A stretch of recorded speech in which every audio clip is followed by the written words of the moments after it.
I want to start by just sharing with you, as I do from time to time, some of my pet peeves. This specifically is there's a couple of different sayings that are two of my least favorite sayings out there. One of them is when somebody says, "Just saying," right? And the other one, very related to it, is just keeping it real. Anybody feel guilty yet for using either of those expressions? You know what that's code for, right? When somebody says, I'm keeping it real, you know what that's code for. That's somebody that's saying, hey, listen, I'm about to be a real jerk, okay? And I just, before I say or do anything, I just want you to know, or maybe afterward, hey, I'm just keeping it real. We live in a day where self-expression has been given just kind of full license. It's, we are encouraged to just speak our mind, right? To just share whatever is on our heart. And oftentimes that's done without any kind of filter whatsoever. Compared with, maybe how, we might more wisely choose our words or choose how we're going to behave ourselves. It's just, hey, express your personality. Right? Assert yourself. Oftentimes, it's couched in, this virtue of just being authentic, right? Like, don't pretend that you're somebody that you're not. Just go ahead and keep it real. The problem is that the radical degree to which we take that idea of expressing your personality, expressing yourself, it really goes against this thing that we're going to talk about today. We are looking at these, what are called Beatitudes, from Matthew chapter 5, which are these expressions that Jesus makes that describes, what is it that invites real, lasting happiness into our lives? What does it mean to live this blessed life that God wants for us? And today we're going to talk about the character quality of meekness. Meekness. Now, meekness is not always the trait we're going after. Right, like especially in our culture, in our society, generally we're going after winning, right? That's to advance, to move forward in a career, to get your business to the place where you want it to be, to feel like you're successful. Meekness is not usually like at the top of the list of the traits that help a person get from point A to point B. Like nobody walks into, the office of a professional resume writer and says, hey, I need some help with my resume. Can you please make it more meek? Right? Like that doesn't happen. It's, hey, how can we on this piece of paper describe the very best version of me? And then, and even take it up a notch, to something maybe even beyond the very best version of me. And then the reality is, it's one thing to write a resume. The reality is, we're probably all guilty of doing things in our lives that help us get ahead. Like taking advantage of, some situation that maybe hurts another person, like not too bad, but maybe, in order for me to get ahead, like somebody else has to fall behind, that kind of thing. We spend our lives, trying to win, trying to get ahead. And that really is counter to what Jesus is going to share with us here. And that is that there is a blessing for adopting this pattern of meekness in our lives. So if you wouldn't mind, turn in your Bibles if you have them. Otherwise, you can look up at the screen. We'll have the verses here. We're going to read through the set of Beatitudes as we've done in the first couple weeks, but focus in specifically on the one that deals with meekness. So starting in Matthew chapter 5, verses 1 through 10, it says, seeing the crowds, Jesus went up the mountain, and when he sat down, his disciples came to him, and he opened his mouth and taught them, saying, blessed are the poor in spirit, for theirs is the kingdom of heaven. We talked a couple of weeks ago about what it meant to be poor in spirit and the blessing that comes along with that. And then he said, blessed are those who mourn, for they shall be comforted. And so last week we talked about mourning, like seeing that there's something just not right with this world. There's something just not right with me. And what does it mean to find comfort in our mourning? And then the third one is, blessed are the meek, for they shall, and here's the promise, for they shall inherit the earth. All right, so tuck that one away. We'll read the rest of them. Blessed are those who hunger and thirst for righteousness, for they shall be satisfied. Blessed are the merciful, for they shall receive mercy. Blessed are the pure in heart, for they shall see God. Blessed are the peacemakers, for they shall be called sons of God. And blessed are those who are persecuted for righteousness' sake, for theirs is the kingdom of heaven. Now, if you've been tracking along with us, I'd encourage you to go ahead and try to absorb, those Beatitudes into your life. Memorize them. We're reading them each week just to kind of really try to get them into our hearts and our spirit. I think it'd be good if we were dwelling upon each of these things over the course of the week. So today we want to talk about meekness. Jesus said, blessed are the meek, for they shall inherit the earth. How many of you are looking forward to a really good inheritance someday? Anybody? I want to be friends with you. No? Maybe there's something good lined up, right? What a sad thing to talk about, right? I mean, what's necessary in order for an inheritance to come. But hey, listen, if you're looking forward to that, then that's on you. Jesus says, blessed are the meek, for they shall inherit the earth. Now, what does it mean to be meek? We probably have some kind of, thought of what does it mean to be meek? The word that Jesus used that we translate into meekness primarily had this idea of being mild or gentle. Right? To describe something as meek meant it was mild or gentle. Sometimes it was used to describe inanimate things like the wind or light or sound, right? A gentle wind, a light sound, a mild, it's very, very soft, that kind of thing. Sometimes it was used to differentiate something that was ordinarily seen as powerful as being gentle, when the ancients would describe the temperament of a horse, for instance. A horse, can be a wild and very powerful animal. And it was something to have a horse that had been tamed, right? That had this evenness in its temperament. And so you'd say that is a meek horse, that is a gentle horse. In fact, in the South of the United States, horse breeders were often known to use this saying that the meekest horse wins the race. The idea is that, the horse, with all of its power, with all of its strength, if you're able to channel that strength, that power, if you're able to train it, to come under the guidance of the rider, then you've got something, right? It focuses the control of that beast, of that animal, into something good. And so they use the word to describe an animal that's been tamed.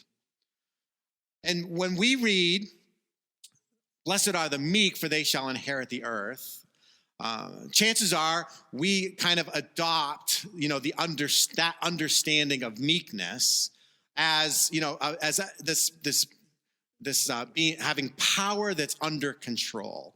In fact, you read any number of articles that talk about meekness, both within the context of Christianity and even in secular thought. If you were to read a devotional on Matthew 5:5, where it says, blessed are the meek, most of the time you're going to find people really talking about and heralding this virtue of having power under control. A lot of people will write these words, you've probably read them, they'll say, meekness isn't, help me? Weakness, right? Some of you have heard that before. Meekness isn't weakness. The idea that having a meek or a mild disposition doesn't necessarily mean that the person we're speaking of is weak, right? Chances are they're actually powerful, but they brought that power under control. Now, this is probably the sense that most of us use when we think about this verse, because it describes most of us.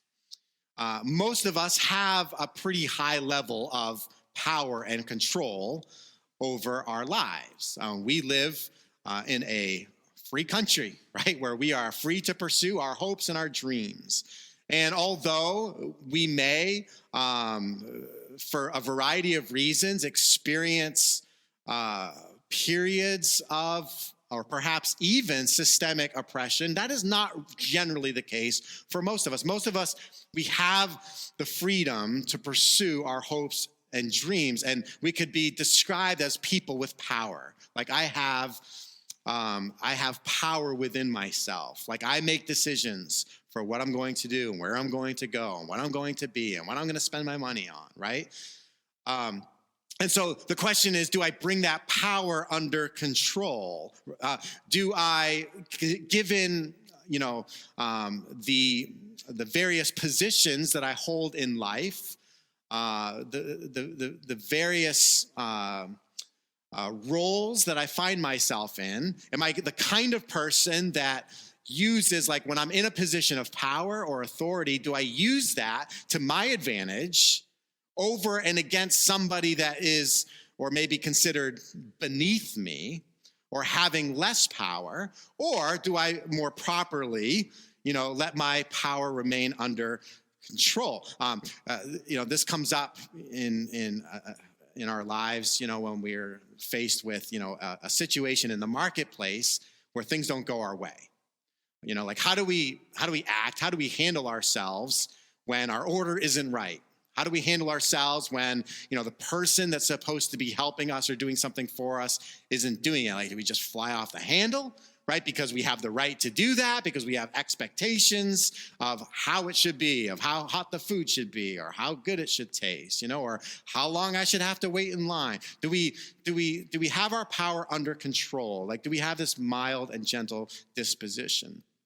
And so for many of the ancients, there was this idea that meekness was something you practiced, right? Meekness was ultimately demonstrated externally through, self-control or through one's natural disposition, but it was demonstrated through what we would call condescension. And condescension is, when you have a person in a place of superiority over and with a person that is inferior to that person. Meekness meant, that person who was superior condescended down to that person who was beneath him or her. And it was actually considered to be quite a virtue for a powerful person to act or to behave themselves unpowerfully. Now you've seen, you've seen a king depicted in a movie who was just full of his power, right? And at his very whim, a person was thrown into the dungeon or cast to the lions, right? Because they offended him. That would be the powerful acting powerfully. Well, it was a virtue for a powerful person, a person in authority, or a person in the presence of an inferior, to actually act unpowerfully. And we know that oftentimes it's generally good for us to do the same, right? When you find yourself in a position where you have the leverage over somebody else, like, do you use that leverage, to win or to make that person feel less than they are? Like, do you try to kind of elevate yourself over and against that other person? Hopefully not. And oftentimes we don't do that because we know how it looks, right? We know there's other people observing, and because we've seen it. Like, we've seen a person act like an arrogant jerk, towards somebody else. And that's gross. It's disgusting. It's not a good look. And so it's in our best interest oftentimes to not fall into that same place. And so that is this external kind of meekness, right, that is demonstrated through self-control. It's like, listen, I could assert my power in this position, but I'm not going to. I choose not to. It's funny how we do this with celebrities oftentimes. A few years ago, my wife and I were in Miami. We walked into a smoothie place, and we're standing there. We're the only people in the room, and Magic Johnson walks in. right? So Magic Johnson walks in with a couple other guys, and that's it. There's just the five of us there. And we're like, wow, it's Magic Johnson. He could tell we were just utterly mesmerized by his presence. And he comes over. He's like, hey, let's take a picture. And we kind of chatted for a couple minutes, and then we went our separate ways. But we walked out of there just beaming, right? Like, wow, that was so cool. You know why that was cool? Because a really famous, really rich person, right, who has it all, like, was a normal human being to us. And so oftentimes we'll hear that described when a person encounters somebody who's famous or somebody who's just like in this completely different sphere of life. It's like, oh yeah, they were so cool. You know, translated, hey, they acted like a decent human being toward me, right? Like, here they are, this superior person, and they were just like, they were normal to me. And we almost are just surprised that people act like that. Why? Because a lot of times in our human experience, when people have power, they assert their power, right? When people can have their way, oftentimes they assert themselves and get their way, right? So this outward meekness is demonstrated through condescension. Wonderful. We should all learn that. We should all certainly learn how to practice more self-control, right? To like, all right, this person just said something to me. I'm going to exercise self-control. That's good. That's wonderful. But you're going to find this hard to believe. Jesus, I think, he brings it a step further. Like, he's oftentimes far less interested in, well, what did you do? Like, how did you act? He's far less interested on the externals of what we do and what we say, and far more interested in, like, all right, what's in your heart? What's going on inside it? Like, who are you on the inside? Like, it's good. It's good that you could have and you didn't. That's great. But can I just invite you into something even deeper than you could have, but you chose not to? Into, like, let's look at who you are. And I think that's really what comes out of what Jesus talks about when he says and describes the condition of the meek. For the Christian, I believe, real meekness is the inward character of an individual. And it's based on humility. It's based on, not on, I should act well in the situation. I should be kind in this situation because, like, that's good for me. Like, it won't look good if I don't act kindly in this situation. It won't look good if I go off the rail against this other person, or in regard to this thing that's going on in my life. Real meekness is anchored and based on humility. Not a fake humility, not a, I'm just like everybody else, but, like, really inside we really think we're actually better than everyone else. It's based on humility. It is based on a proper understanding of myself in relation to God, and a proper understanding of myself in relation to everyone else. Like, it's beyond self-control. It's beyond me just being able to purse my lips and keep it inside. And it speaks to, like, who am I inside? And this kind of meekness is demonstrated not merely through condescension, me coming down to the person who's beneath me, but it's demonstrated through submission. Submission. It's demonstrated through submission, first of all, to the lordship of Jesus. It's demonstrated through submission that says that Jesus is my Lord, and I am his servant. It's demonstrated through the submission that I understand I'm supposed to live with in relation to everybody else that Jesus brings into my life. I am Lord of no one, and I am servant of all. That is the proper Christian perspective of what real meekness on the inside of a person is supposed to look like. And so when Jesus said, "Blessed are the meek, for they shall inherit the earth," I think more than simply talking about blessed are those who can exercise self-control, he was talking about truly those who are powerless. Meek meant not only mild or gentle, but in some cases it came to mean and describe a person who was powerless. It came to describe a person who was unable to forward or to advance their cause. Categorically, it would speak of those people who were the oppressed, right? Like Jesus so oftentimes was in the company of the oppressed. Many of the people living in Jesus's day were part of the category of the oppressed, the beat down, the ones that really had the cards of this world stacked against them, right? These are the meek, powerless, unable to forward their own cause.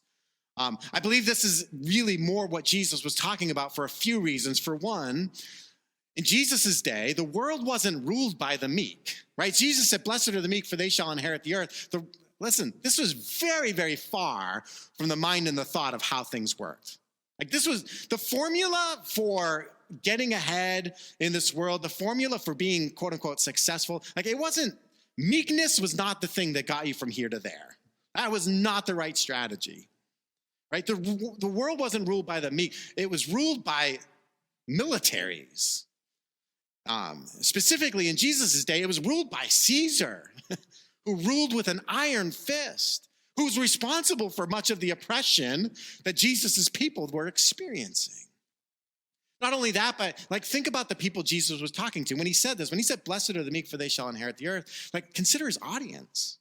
Like Jesus wasn't talking about a bunch of people that were strong and powerful, but were doing a really good job of not asserting their strength and their power. No, he was talking to people who were, for all practical purposes, powerless in practically every sense of the word. Like they didn't have like even the freedoms that you and I enjoy, the opportunities that we have, to kind of do what we want, to fulfill our dreams. Like that wasn't a thing for most of the people that were listening to Jesus as he said, "Blessed are the meek, for they shall inherit the earth." There wasn't an inheritance looming on the horizon. There weren't better days ahead. It wasn't raining now, but it's going to be sunny one day. No. And in that context, Jesus, he encourages them with this promise.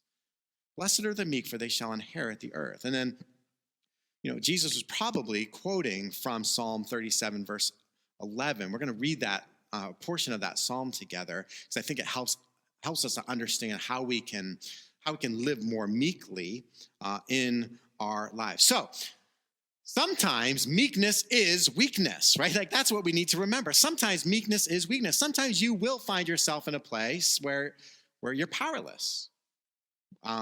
Where it's really not up to you whether or not you're going to be able to advance what it is that you want.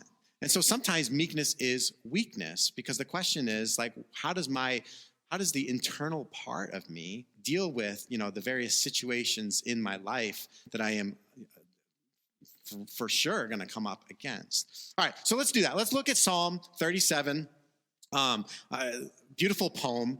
And this psalm contains kind of a quote that ultimately says, the meek shall inherit the land, right? And so Jesus borrows from that and he adds to it, blessed or happy or fortunate are the meek, for they shall inherit the earth. Now, here's what the psalm said. Now, we'll just start reading it. Psalm 37, verse 1, the author writes, "Don't worry about the wicked or envy those who do wrong. For like grass, they soon fade away. Like spring flowers, they soon wither." Now, this is a little hard for us to relate to, right? Because most of us don't walk around this world worrying about the wicked, right? But there are things in your life that you probably worry about, right? That you could use as analogous to the wicked. I mean, when David wrote this poem, David was a person who was very much in tune with the desires of the wicked. David lived much of his life on the run, innocent of any real wrongdoing. In fact, he went over and above, being a godly person and not asserting himself even when he could have, not taking advantage of situations that could have put an end to his having to flee for his life. And so here's this guy, he writes these words, "Don't worry about the wicked. or envy those who do wrong. Oftentimes we are confronted with, man, why is it that people seem to be able to just get so far ahead in life and do so well in life? Oftentimes, getting there in wicked ways, in oppressive ways, in selfish ways. The author here, he says, for like grass, they soon fade away. Those circumstances of our lives that we are prone to worry about, here it's as if we're being encouraged to look at them with a better perspective, and that is that they soon will fade away. Like you might be going through something right now, and it seems as if it's been this way for a long time, and it seems as if it's going to be like this indefinitely for the future, but here we're encouraged to understand that those circumstances that we face, that we find incredibly challenging, that we want to kick and fight against, that we want to win over, even though we don't really have the control to actually do that. Here the psalmist says, soon they fade away like spring flowers, they soon wither. And then here's the encouragement, kind of the first point that he brings into, like, what does it mean for us to have a properly ordered relationship with the Lord where we can see meekness being actually lived out in our lives? He says, trust in the Lord and do good. Then you will live safely in the land and prosper. Take delight in the Lord, and he will give you your heart's desires. So we're told to trust in the Lord. Now, I know we're in church. If I say, hey, how many of you trust in the Lord? Hands going up everywhere, right? That's what we're supposed to do. I'm a follower of Jesus. Got to trust in the Lord, right? That seems as if it's the starting point. And it is. But we don't want to minimize our understanding of what does it mean to trust in the Lord, to actually put real trust in him, in his being, in his power, in his knowledge of all things, including not only what will bring him the greatest glory, but what will be the best for you and for me.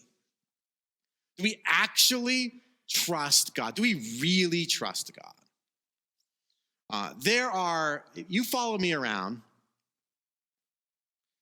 for any length of time, you will probably be able to document certain things about me that would incline you to think, well, here's a person who doesn't really trust the Lord.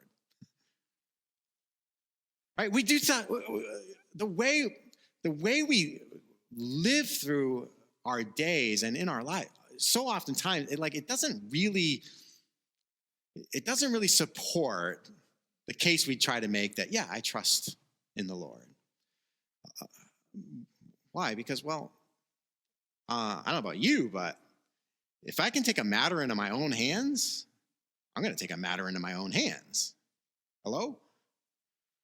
But we're told to trust in the Lord. So do we really trust God?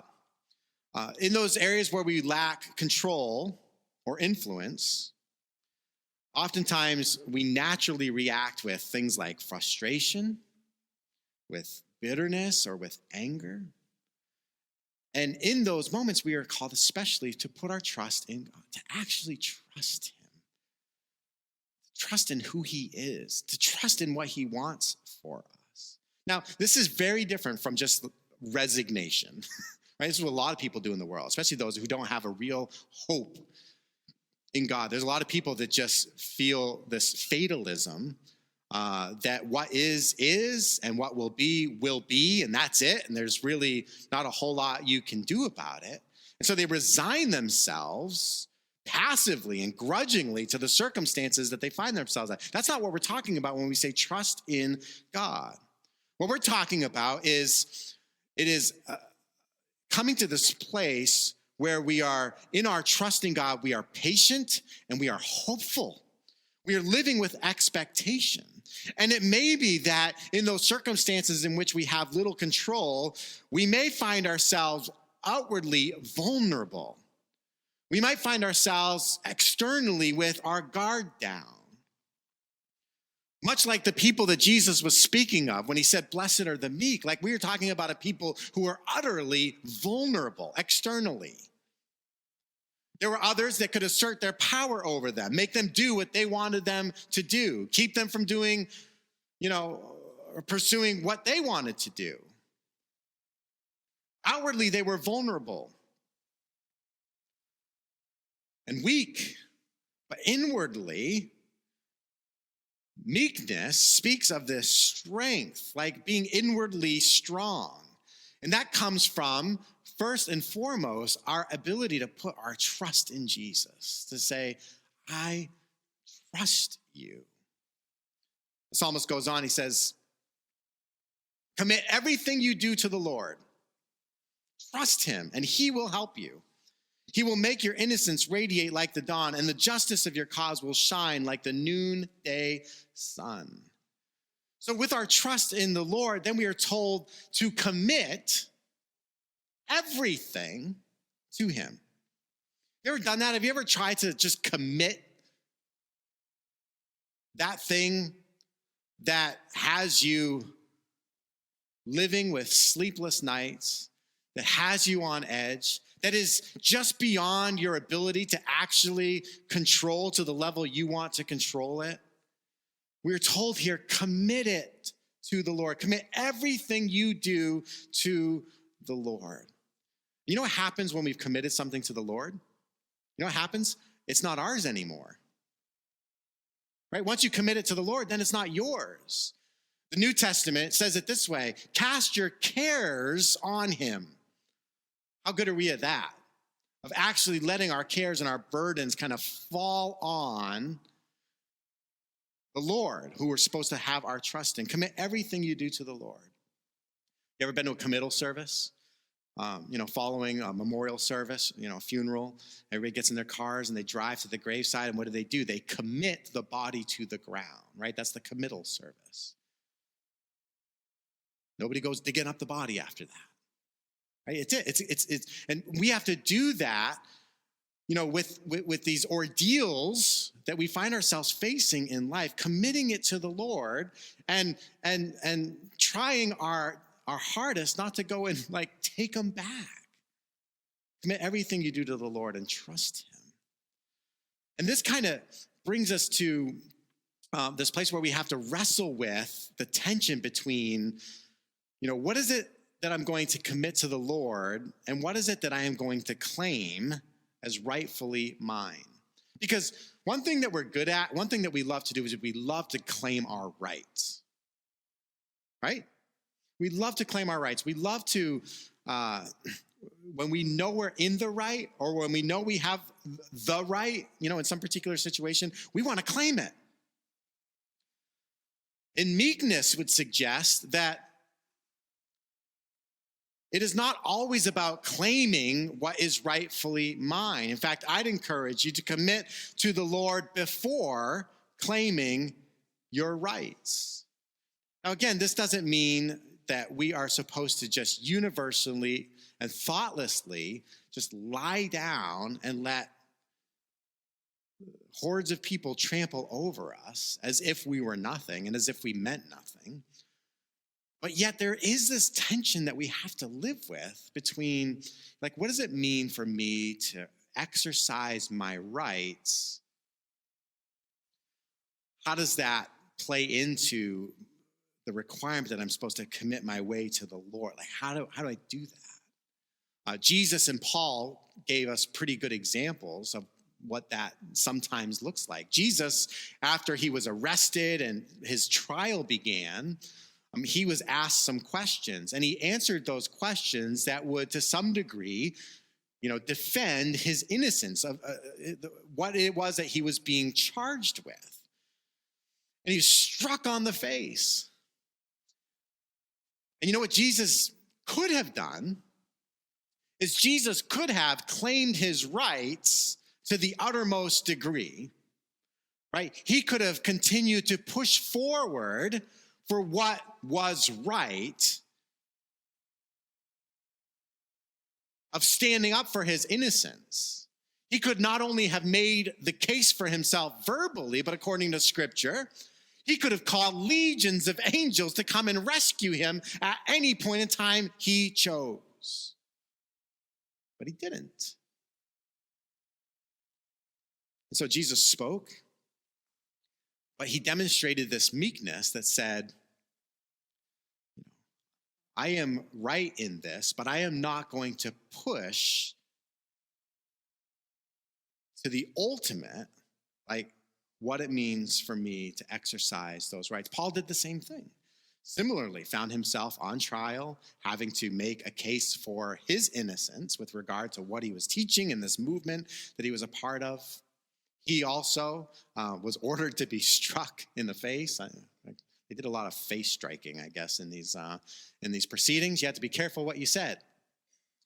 But he didn't insist to the uttermost to get his own way. He had committed his way to the Lord. And so meekness doesn't claim every right. It's like when you're on the roadway and you have the right of way, but somebody comes, and even though they have the yield sign, or even though by law they're supposed to yield to you, they don't, and they jump in front of you, right? Or they cut you off. You have to swerve or slam on your brakes. Like, what do you do with that? I mean, I know what you do with that, right? You drive up beside them, you show them the Christian middle finger, and and wish them a good day. No, but what do you do with that?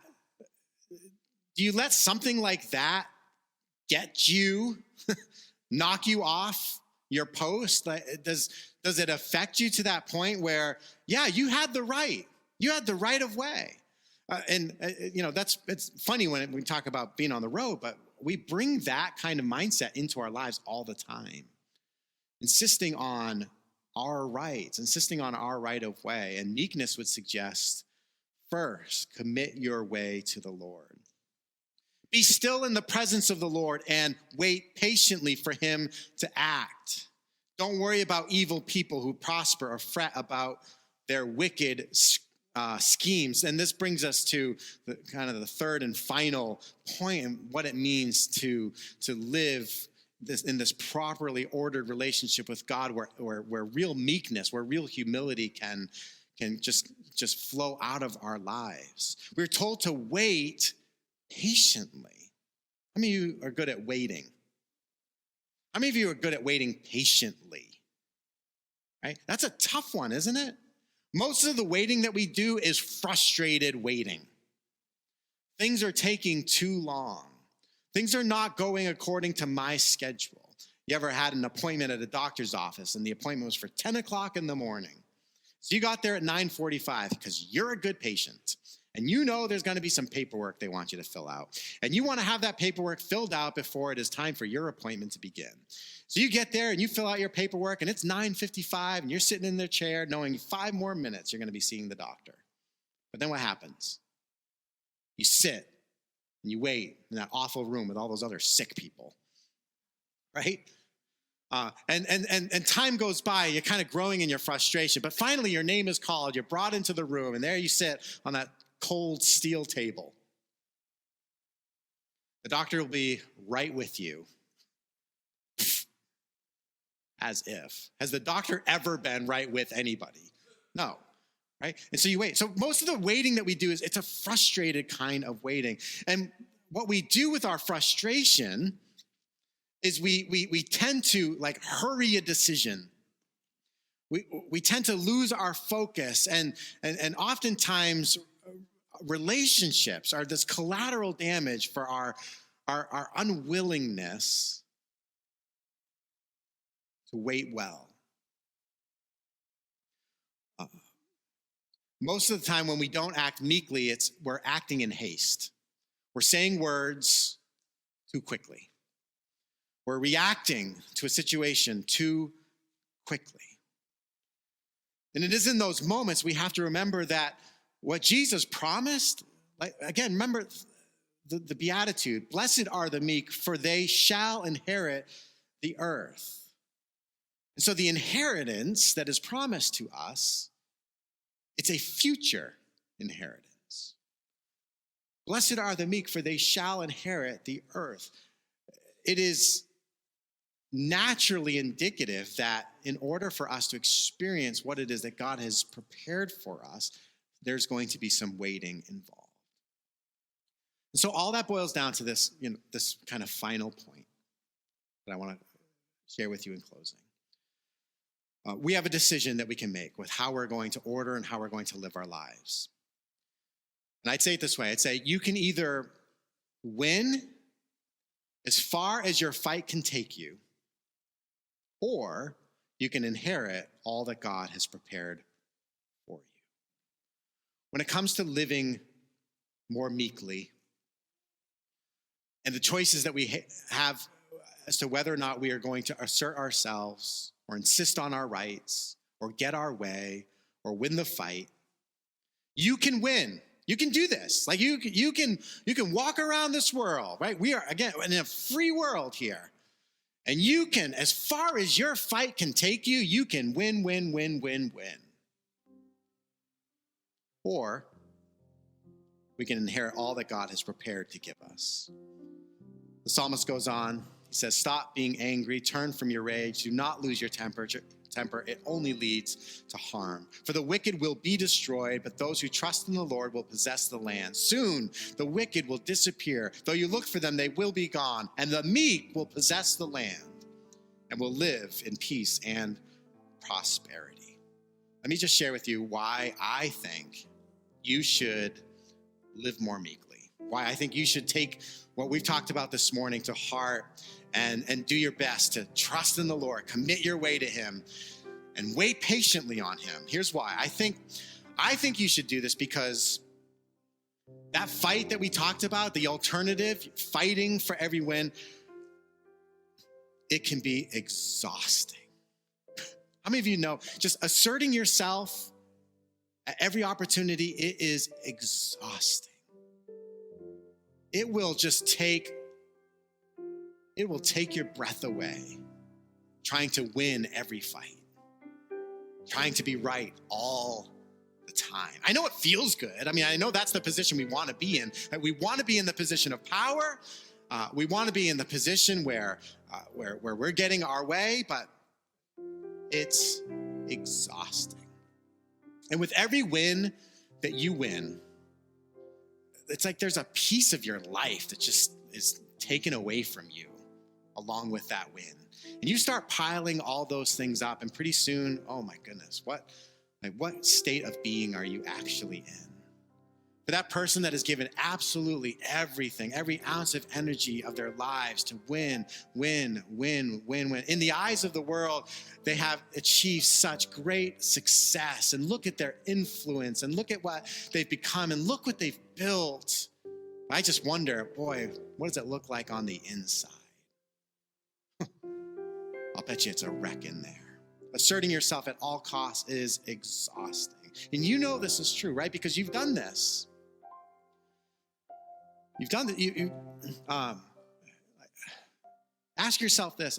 Are you the kind of person who you're just constantly ruffled? Or do you know somebody like that? They're just constantly ruffled. They're constantly one little insult, one little offense, and it's their day is ruined. Your day is ruined because somebody's thrown you off course. And listen, if that's you, if your inability to live meekly, of being able to have, even though externally you're vulnerable, and we're vulnerable. I have no control over how Caleb's going to treat me at work tomorrow. Probably poorly.